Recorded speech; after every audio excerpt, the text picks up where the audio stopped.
Hello Golden State Warriors fans. We are here once again to bring you the latest news related to our team, and I would like to emphasize how committed we are to improving our performance to achieve great results. Before we dive into this intriguing news, I kindly request you to show your support by clicking the like button, and if you are not yet subscribed to our channel, I invite you all to join us on an exciting journey. Remember to turn on notifications so you don't miss anything. A young Warriors wing is sending Steve Kerr a message he can't ignore anymore. Santos is suddenly a real part of the rotation, and the numbers back it up. But here's the big question. Is this a breakout that lasts, or a window that's about to close? Santos has become a key rotation piece in recent games for Golden State. For just the third time in his career, he has played more than 15 minutes in each of the last 4 games. He's not described as a dynamic offensive player, something the Warriors often need. But his impact comes from doing the small things on both ends, especially next to Stephen Curry. Kerr is running out of reasons to look away. Those 15-plus minutes across 4 straight games tell you this isn't a one-night experiment. If Santos isn't a dynamic scorer, why is he becoming more valuable? Hold that thought, because the answer is in how Kerr is using him. The report says Santos has suddenly become one of the first players off the bench in the current rotation, and that role has a ripple effect on the front court. It allows Draymond Green to slide to center earlier, before the inevitable minutes of Al Horford late in the first and third quarters. That's not a small role, and nothing showed Santos's versatility more than Tuesday's blowout win over the Portland Trail Blazers at Chase Center. Golden State won 119-97. In that game, Santos had 6 points, 4 rebounds, 6 assists, and 4 steals. He hit 2 of his 3 three-point attempts, and he finished plus 24 in a little over 21 minutes. That's not just surviving minutes, that's shifting the game while you're on the floor. Those steals and assists hint at impact that doesn't depend on scoring. But can it hold up night after night? Because supporting players live and die by one thing: do defenses respect them? The report frames Santos as the kind of player who has traditionally been very valuable next to Stephen Curry, not because he carries the offense, but because he makes the small plays that keep everything connected. And that matters, because the Warriors often need dynamic offense, and Santos is described as far from that. So his value is coming from everything else, the small things on both ends. You might be thinking, small things don't always keep you on the floor when the games get tight. And the report lays out the hinge point. Santos's sustainability will likely depend on his mid-range and long-range shooting, and whether defenses really respect him beyond the three-point line. If teams ignore him, the spacing disappears. And if the spacing disappears, it gets harder to keep him on the floor, even if he's doing everything else right. So why is he still valuable right now? Because Kerr is using him as a connector in the rotation. First off the bench, keeping the lineup flexible, helping Golden State get to Draymond at center minutes before Horford's usual late quarter stretch. That's a job, and right now, he's winning it. Now here's the most important tension in this story. The same situation that opened minutes for Santos could also take them away. The report ties Santos's opportunity to what's happening with Jonathan Kuminga. It says Kuminga's situation has worsened to the point of a trade request, and with that, Santos has benefited from the team needing another wing option in the rotation. That's the opening, but it's also the danger. Because the report also says Kuminga's situation could become an opportunity for Santos to change his career and his future with the franchise, but only if the next steps don't shrink his role. There's a scenario described clearly. If the Warriors trade their former 7th overall pick for a quality big man, Santos's minutes could be drastically reduced, and he could end up pushed back to the end of the bench again. So this isn't just play well, it's play well while the door is open. Here's a quick reset recap.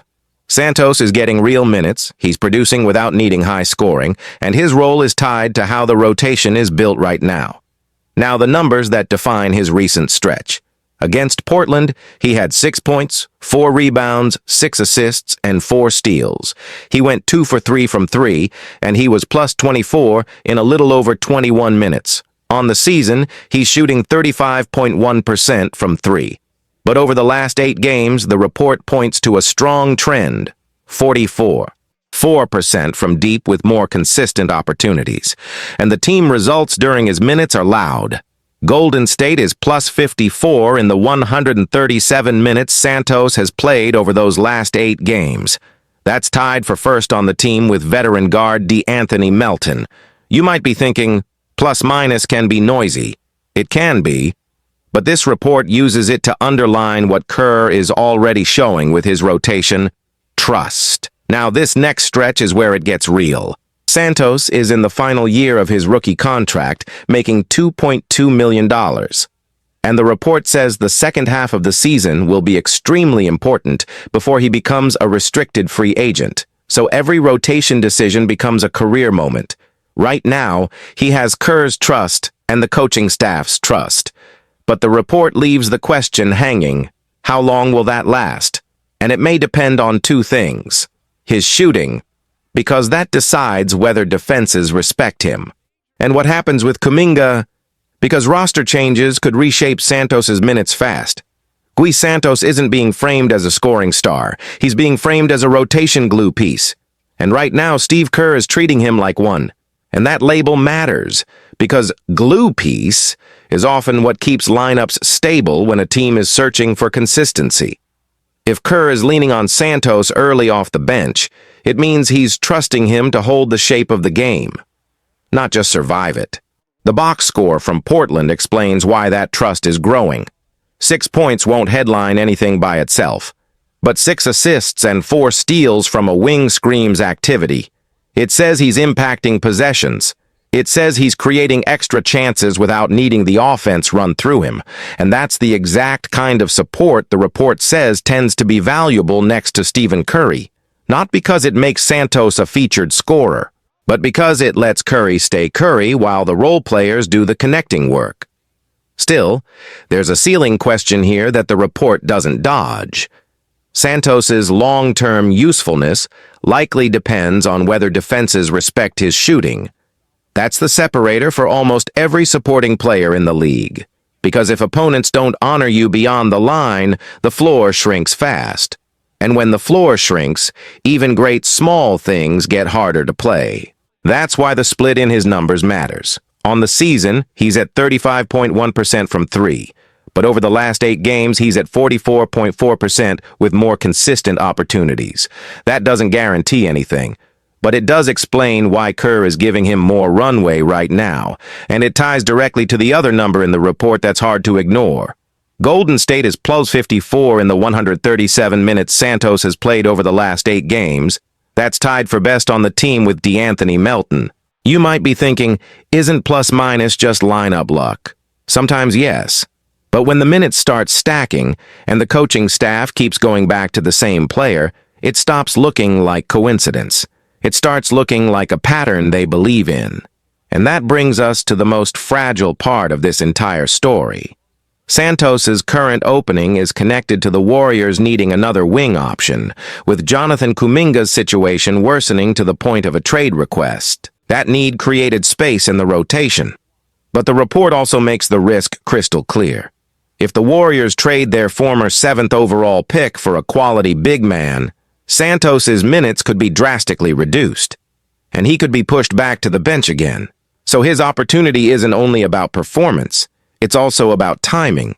Right now, the roster situation is giving him oxygen, but roster decisions can change the entire rotation overnight. That's why the second half of the season is framed as extremely important for him. He's in the final year of his rookie contract at $2.2 million. And restricted free agency is coming. So every game with real minutes becomes a kind of audition. Not a flashy one, but a practical one. Can he keep doing enough to stay playable? Can he keep hitting enough shots to be respected? And can he keep stacking those small things that make coaches trust you? Because the report ends on the only question that really matters. He has Kerr's confidence right now, but we'll see how long it lasts. Jonathan Kuminga's off-season decision with the Warriors is starting to look like the one he may regret most. And the reason is simple. The end has been looming for a while, but now it feels closer than ever. Kuminga's time in Golden State has been a true roller coaster. During the European summer, it looked like his run with the team might be ending through a trade tied to a new contract. Instead, he and the organization reached a 2-year, $48.5 million agreement. Now there's an unavoidable question hanging over it. Did Kuminga make the wrong choice by not taking the qualifying offer, an option that would have allowed him to pick his next team in free agency? Financially, the current deal looks like a win on paper. He's making $22.5 million this season, far more than the $7.9 million qualifying offer. But the report argues the real purpose of the contract wasn't just the money, it was structure. It gave Kuminga a trade-friendly salary, and it gave the Warriors a team option for year 2. In other words, it set up flexibility. The problem is that this season has crushed his market value. The report says it's been nearly a month since Kuminga last played, and his value around the league has dropped sharply, well below what the Warriors expected. And that leads to the blunt question the report raises. What did they expect? The Kuminga situation has only gotten worse. As of January 15th, Kuminga is now eligible to be traded. But eligibility doesn't guarantee anything. Still, according to ESPN, he requested a trade as a precaution. That move alone signals how far this has shifted. Now the front office has exactly 3 weeks to try to find the right trade partner, ideally one that can send a veteran rotation player back to Golden State. But that's easier said than done. Right now, the report says the only teams that seem genuinely interested in Kuminga are the Sacramento Kings and the Dallas Mavericks. There's at least one positive detail for Kuminga in all of this.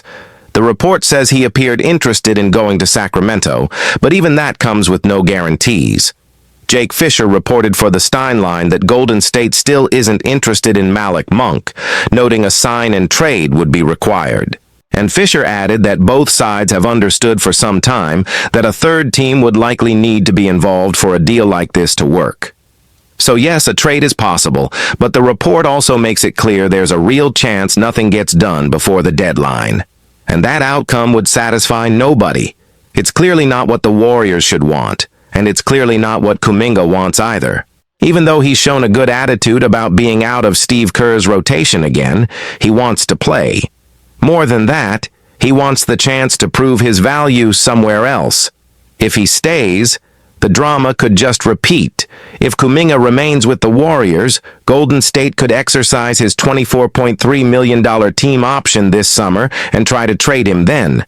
But the report says the same problems would be waiting. It would become another prolonged saga. And that's exactly what Kuminga would like to avoid. The hard truth is, he doesn't control how it ends. But at this point, the direction feels clear, and the clock is finally ticking. Because once a situation reaches the point of a precautionary trade request, it stops being a quiet internal issue. It becomes a countdown.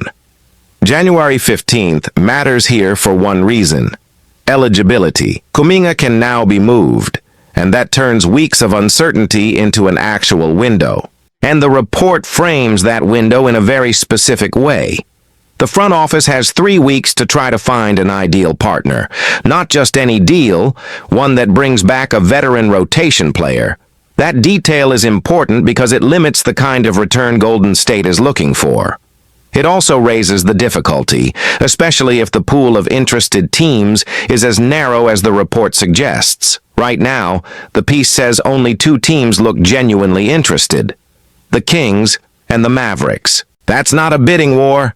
That's leverage shifting away from Golden State. It also puts Kuminga in an awkward spot. He's the one who wants to play and prove his value elsewhere, but he's also the one with the least control over how fast anything moves. The one encouraging note for him is Sacramento. The report says he appeared interested in going there, which at least gives the situation a direction. But direction isn't the same as resolution, because the report also makes it clear that Golden State's preferences could become the roadblock. Jake Fisher, writing for the Steinline, reported that the Warriors are still not interested in Malik Monk, with a sign and trade being required. And Fisher added that both sides have understood for some time that a third team would need to be involved for a deal like that to be possible. That third-team requirement is more than a detail.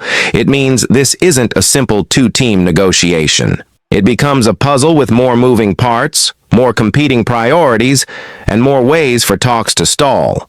And that's why the report leaves open the possibility that no trade happens before the deadline.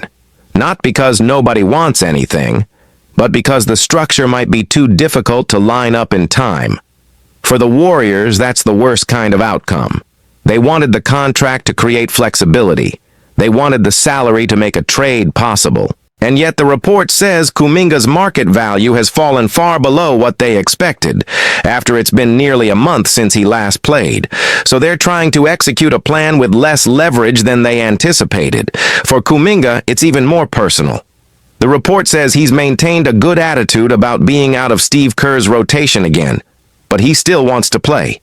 And beyond that, he wants the chance to prove his value somewhere else. That's the key emotional layer here. It's not just about money or numbers. It's about being stuck watching your own value slide while you wait for someone else to decide your future.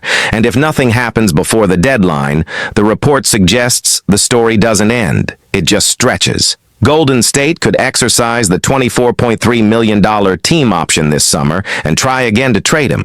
But the report says they'd likely run into the same obstacles all over again. Same uncertainty, same limited leverage, same long, exhausting saga. And that's exactly what Kuminga wants to avoid. But the report is blunt about the reality. He doesn't control the situation. So now everything comes back to the next 3 weeks. Whether Golden State can find that ideal trade partner, whether the limited group of interested teams stays interested, and whether a third-team framework can actually come together in time. Because if it can't, this roller coaster doesn't stop. It just climbs into another loop. The Warriors may end up having only one group to blame when the Jonathan Kuminga situation inevitably blows back on them. And the frustrating part is that none of this should feel surprising. Who could have seen it coming? Everybody. Literally everybody. On Thursday, Jonathan Kuminga officially demanded a trade. And yes, that wording matters. Demanded lands a lot heavier than simply requested. I don't know why Shams Charania of ESPN chose to use demand here, but the message is clear either way. Kuminga does not want to be a Golden State Warrior anymore. And honestly, it's hard to blame him when you look at how the front office has handled basically everything around his situation since last year. Earlier in the offseason, it already felt like Kuminga had one foot out the door. His relationship with the team, the coaching staff, and the front office seemed tense.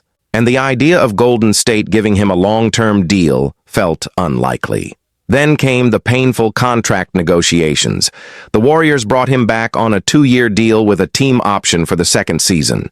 Nobody seemed truly happy with it, but at least it accomplished one thing. It kept Kuminga on the roster so the Warriors could eventually trade him and get assets back. But here's where the logic starts falling apart.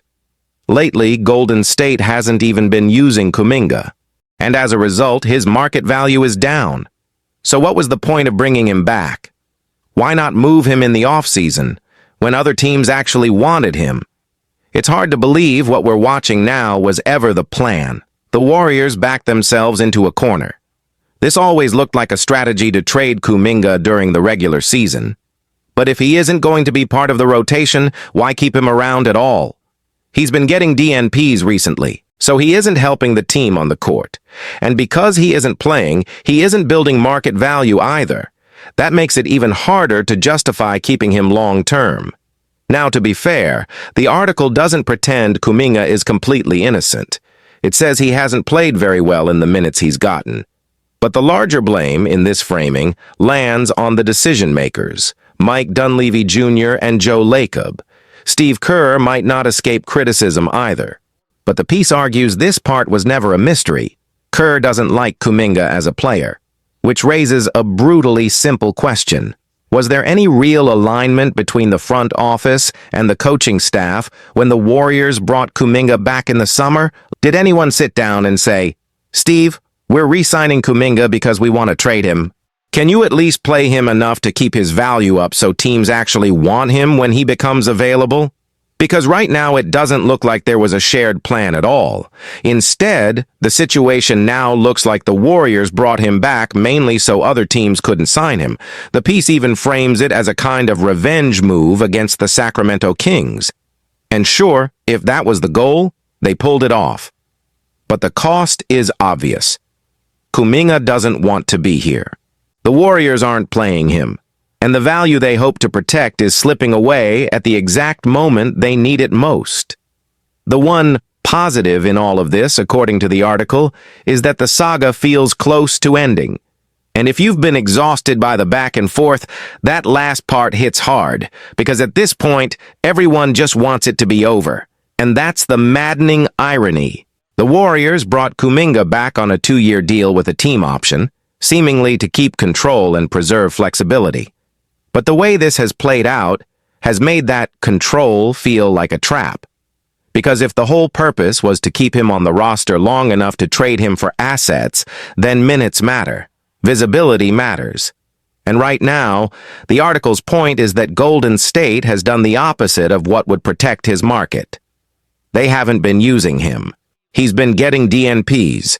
So he isn't helping the team, and he isn't helping himself. And in a league where value is constantly being recalculated, that's the worst possible timing.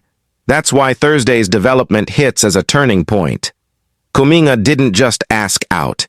He demanded a trade, and the wording alone makes the situation feel even more strained and more urgent. Whether you agree with the semantics or not, the message is the same. This relationship is no longer just tense behind the scenes.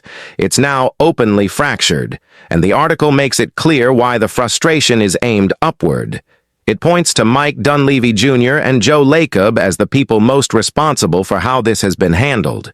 Because from this perspective, the organization created a scenario where it needs a trade, while also weakening the very asset it needs to trade. That's the definition of backing yourself into a corner. And it's also why the article keeps returning to Steve Kerr's role. Not because Kerr is the only issue, but because, as the piece frames it, Kerr's opinion of Kuminga has never been a secret. He doesn't like him as a player.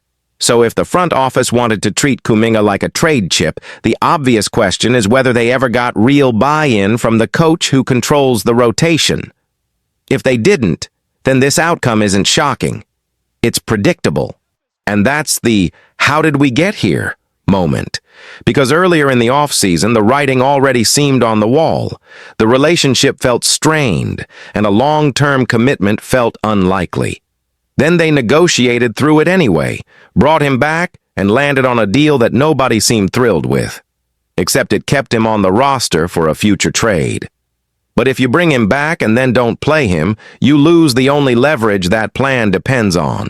The article even acknowledges that Kuminga hasn't played well in his limited minutes, so this isn't pretending he's been perfect, but the larger critique is that the organization is still responsible for managing the asset they chose to keep, and if their best plan was to trade him later, they needed to create conditions where later was actually workable. Instead, the situation has deteriorated to the point where Kuminga doesn't want to be there at all.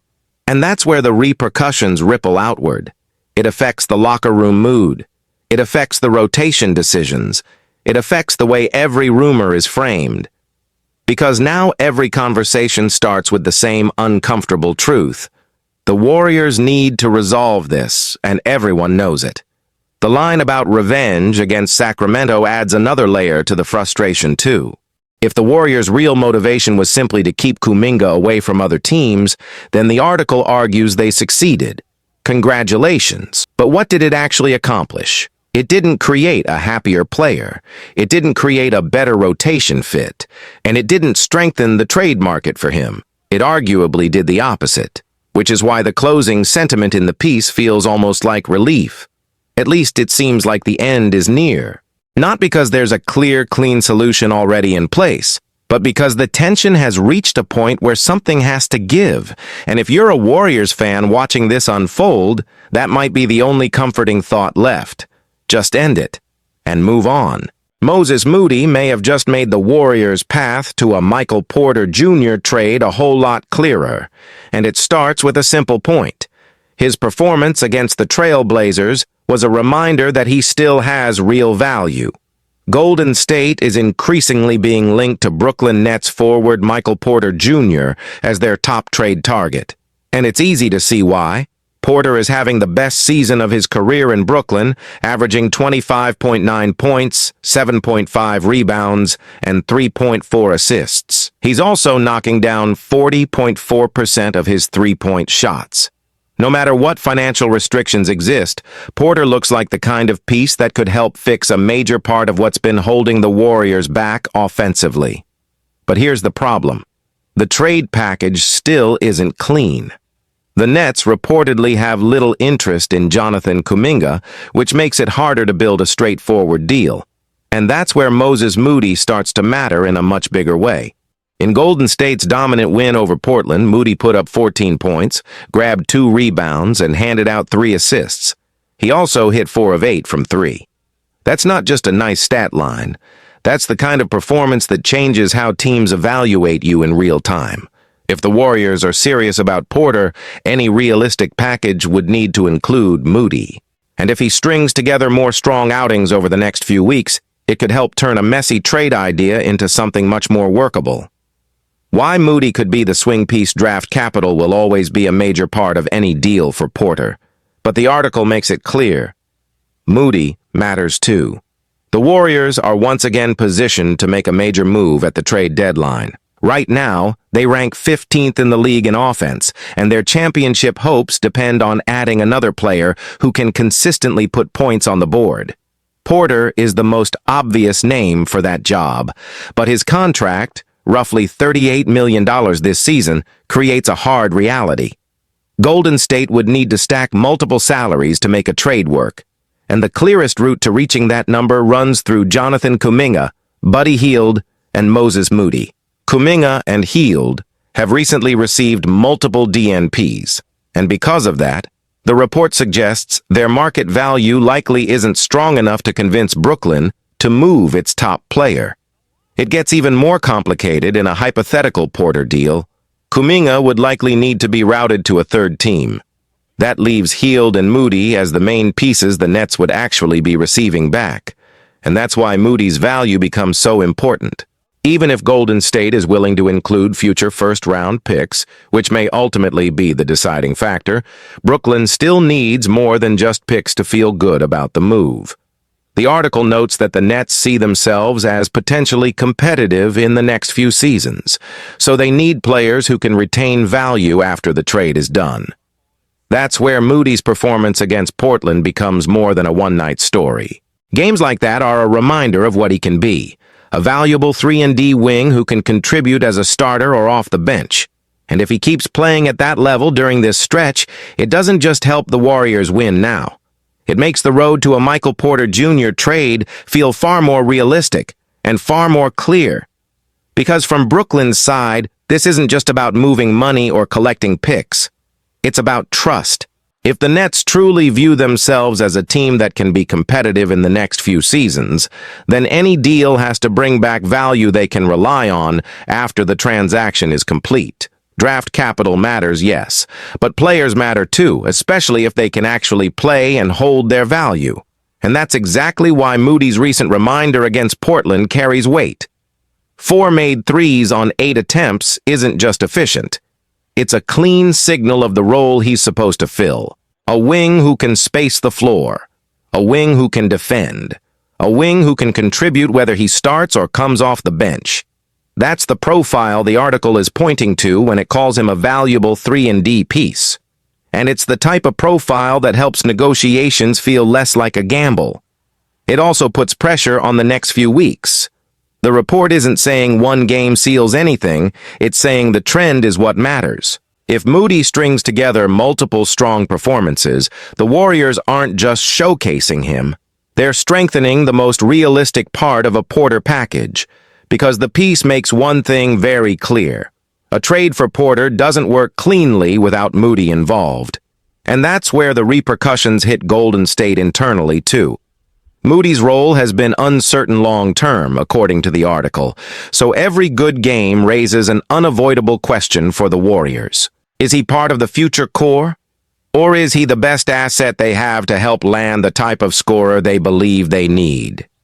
The answer shapes everything. Golden State's offense is sitting 15th in the league, and the report frames their title hopes as tied to adding another scorer.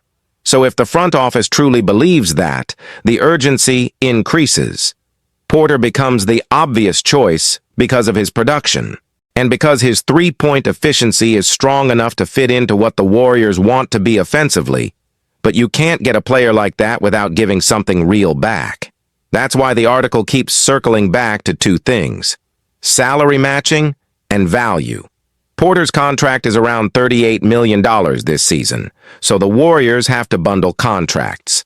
The only true path, as the piece puts it, runs through Kuminga, Hield, and Moody. Yet the report also explains why that's still not simple. Kuminga and Hield have been receiving DNPs, and that likely hurts how other teams value them right now. So if Brooklyn isn't convinced by those two, the negotiation becomes less about quantity and more about quality. And quality is where Moody steps forward. If Kuminga has to be moved to a third team in a hypothetical deal, then Brooklyn's direct return leans heavily toward Hield and Moody, plus whatever draft compensation is attached. That structure makes Moody's perceived value even more central, because the Nets would need to believe he won't just look good in a small sample.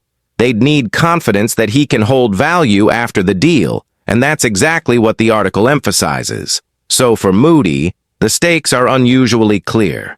Every strong shooting night makes him more convincing as a player who can help a competitive team.